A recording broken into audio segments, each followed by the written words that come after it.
Oke, apa bahaya terbesar dari cryptocurrency?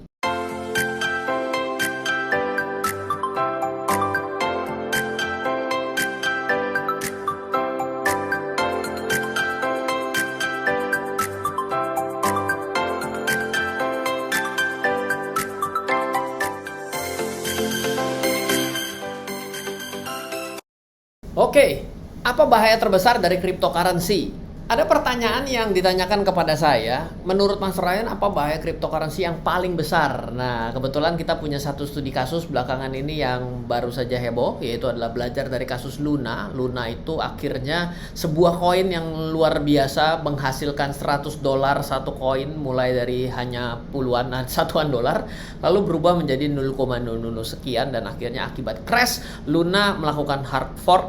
Apa itu hard fork? Jadi dia membuat rantai baru dengan aturan yang berbeda daripada rantai sebelumnya, dan menjadi token yang paling fenomenal merugikan orang di tahun 2022. Kalau hard fork yang sebelah kanan itu hard fork antara Bitcoin dan Bitcoin Cash. Lalu apa yang perlu kita pelajari dari Luna? Yaitu pemilik Luna lama akan diubah menjadi LUNC. Nah, ini kita mulai belajar sedikit ya. Apa untung dan ruginya kita belum bahas langsung, tapi akan kita belajar dari satu kejadian dari Luna ini. Luna lama akan diubah menjadi LUNC. Luna baru adalah koin baru dari hasil hard fork.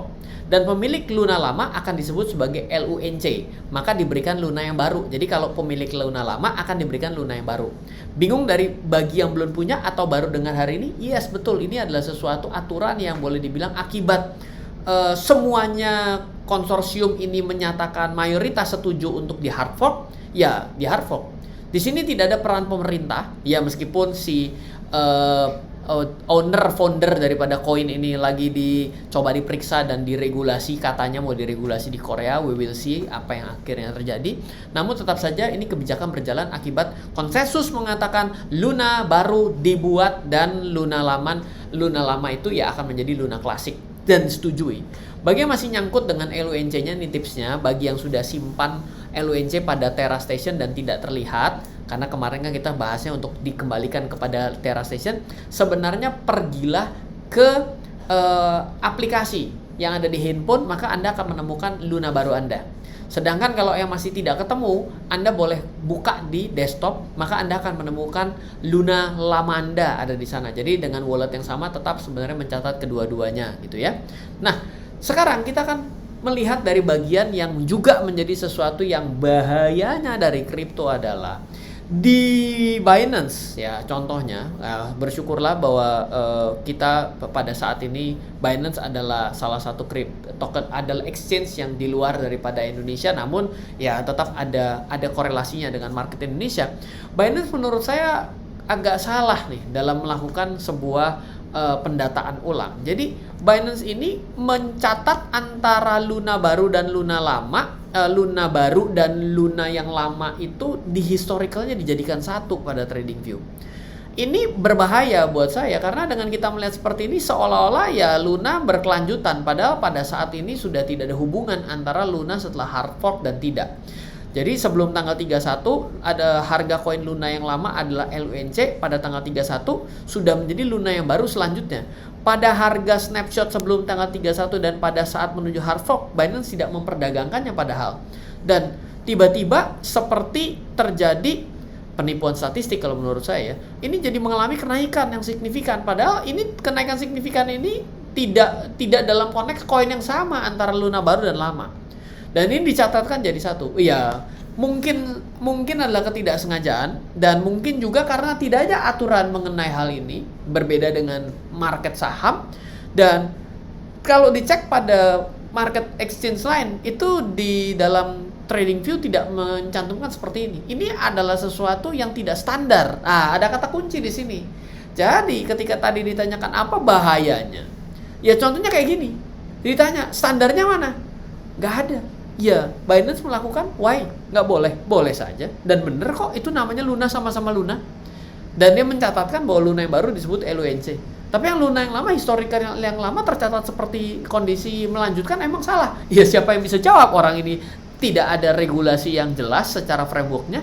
Siapapun boleh membuat aturan tersendiri. Artinya di sini, padahal Luna lama harusnya pergi ke LUNC pair, di mana LUNC ini mengalami penurunan di sini. Jadi ini adalah suatu kondisi kejadian di cut off di sini dilanjutkan di chart yang ini. Sedangkan chart yang ini ke kanan ini adalah yang baru sendiri dengan koin yang really new. Hasil penerbitan dari koin yang lama. Ini dicatat menjadi satu. Bahaya dong, betul. Nah, oleh karena itulah, jadi bila Anda sekali lagi berminat akan sebuah koin, do a background checking first. Yaitu adalah pergi dulu dengan tulisan-tulisan yang ada. Ini saya ambilkan dari yang namanya Coin Market Cap. Jadi pada akhirnya, bagaimanapun banyak orang yang mengatakan, loh yang namanya token koin nggak ada fundamentalnya. Ya pada akhirnya terbukti juga bahwa Luna menjadi salah satu contoh suatu kegagalan dalam konsep tokenomics. Dengan stable coin become unstable coin dengan berbagai macam kelemahannya. Tapi ada dasarnya, bahaya terbesar menurut saya, masalah utama kripto adalah karena tidak diregulasi. Maka ini adalah kelemahan sekaligus keuntungan yang terbesar. Loh sekarang kalau mengalami penurunan terus, ada yang bisa suspend? Nggak ada. Kenapa? Karena sudah bergerak seperti itu. Dengan token-token artis, apakah ada suspend? Diperingati Bapepti? Enggak juga. Kenapa? Bapepti nggak mengatur itu. Jadi ini adalah suatu keunggulan sekaligus kelemahan. Dan ini kembali lagi buat kita sendiri bagaimana kita akhirnya memiliki pengetahuan, pengalaman, dan juga keputusan dalam melakukan transaksi dan investasi pada cryptocurrency. Jadi tidak artinya tidak ada bahaya. Toh ini juga pada saat tren sedang mengalami penurunan pada cryptocurrency. Kembali kita harus belajar agar kita tidak kembali menjadi orang yang dirugikan. Semoga itu bermanfaat. Dari saya Ryan Filbert, salam investasi untuk Indonesia. Halo. Terima kasih sudah menyaksikan video di RF Channel on YouTube.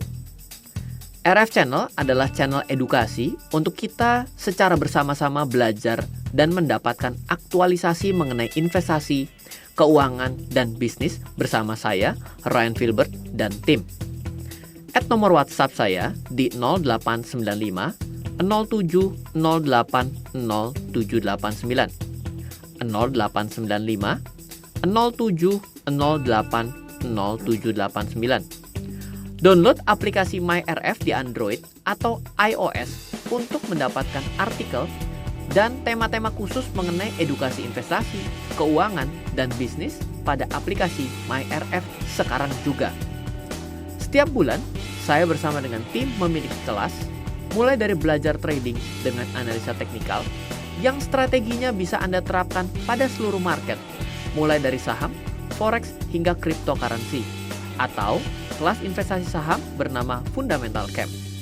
Untuk mengetahui kelas lainnya dan bertanya mengenai kelas, hubungi tim sekarang juga di 0852 882 6187.